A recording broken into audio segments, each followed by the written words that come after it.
सावन का महीना जो बारिश के मौसम में आता है, हिंदू कैलेंडर में एक खास जगह रखता है।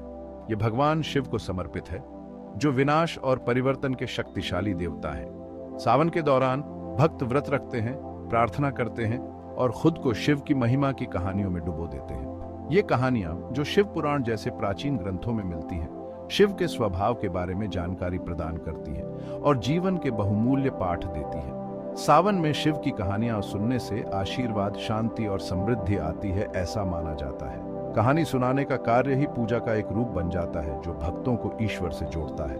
यह हमें ब्रह्मांड में शिव की भूमिका और अपने भक्तों के प्रति उनकी करुणा को समझने में मदद करता है। इस समय के दौरान सुनाई जाने वाली कहानियां अक्सर शिव की अपार शक्ति, उनकी पत्नी पार्वती के प्रति उनके प्रेम और बुराई के नाशक के रूप में उनकी भूमिका को उजागर करती है। आइए ऐसी ही 3 मनोरम कहानियों में उतरें, जो शिव के बहुआयामी स्वरूप को प्रकट करती हैं। पहाड़ों के राजा हिमवान की बेटी पार्वती शिव को अपना पति बनाना चाहती थी। उनका दिल जीतने के लिए उन्होंने कठोर तपस्या की। ध्यान में लीन शिव शुरुआत में पार्वती की भक्ति से अनजान थे।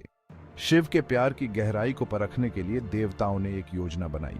मैं अपनी तपस्या जारी रखूंगी, चाहे कितनी भी बाधाएं क्यों ना आए। उन्होंने प्रेम के देवता कामदेव को शिव पर प्रेम का बाण चलाने के लिए भेजा। बाण शिव को लगा, जिससे उनका ध्यान भंग हो गया। किसने मेरे ध्यान में खलल डालने की हिम्मत की? हालांकि इस घुसपैठ से क्रोधित शिव ने अपनी तीसरी आंख खोली और कामदेव को जलाकर राख कर दिया।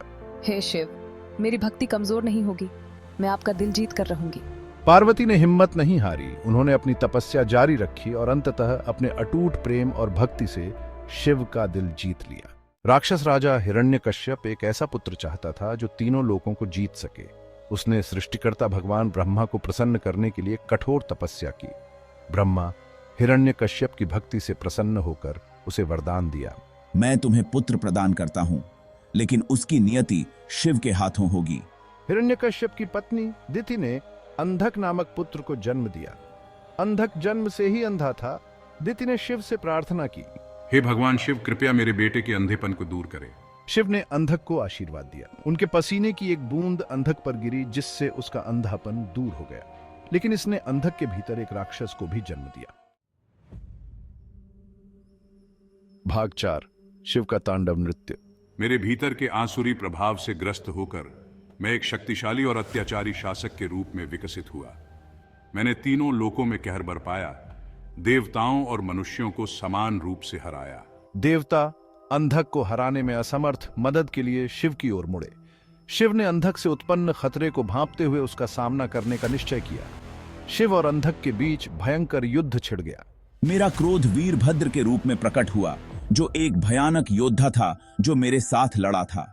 यह युद्ध हजारों वर्षों तक चला, जिससे ब्रह्मांड की नींव हिल गई। अंत में शिव ने अपने लौकिक तांडव नृत्य का प्रदर्शन करते हुए अंधक को अपने त्रिशूल पर चढ़ा दिया, जिससे दुनिया को दानव के अत्याचार से मुक्ति मिली। भाग 5, शिव और अर्जुन का युद्ध और अर्जुन को शिव का आशीर्वाद। महाभारत के वीर योद्धा के रूप में मैंने एक बार शिव को प्रसन्न करने और शक्तिशाली पाशुपतास्त्र प्राप्त करने के लिए कठोर तपस्या की थी। शिव ने एक शिकारी का रूप धारण करके अर्जुन के संकल्प की परीक्षा ली। उनके बीच एक भयंकर युद्ध हुआ, जिसमें अर्जुन ने उल्लेखनीय कौशल और साहस का प्रदर्शन किया। अर्जुन की वीरता और विनम्रता से प्रभावित होकर मैंने अपना असली रूप प्रकट किया।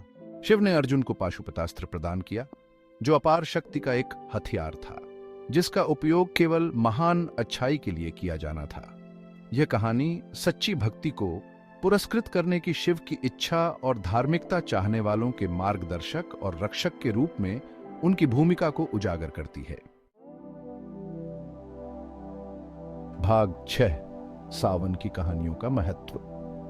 सावन के दौरान सुनाई जाने वाली ये कहानियां केवल मनोरंजन से कहीं अधिक प्रदान करती हैं। वे भक्ति, प्रेम, त्याग और बुराई पर अच्छाई की अंतिम जीत के बारे में गहन संदेश देते हैं। वे हमें शिव की सर्वव्यापी उपस्थिति, उनकी करुणा और धर्म के संरक्षक के रूप में उनकी भूमिका की याद दिलाते हैं। इन कथाओं को सुनकर और उन पर चिंतन करके हम सावन की दिव्य ऊर्जा से जुड़ते हैं। हम उन मूल्यों को आत्मसात करते हैं जिनका वे प्रतिनिधित्व करते हैं और उन्हें अपने जीवन में शामिल करने का प्रयास करते हैं। इस प्रकार सावन आध्यात्मिक विकास और नवीनीकरण का काल बन जाता है, जो हमें इन प्राचीन कथाओं में निहित शाश्वत सत्य की याद दिलाता है।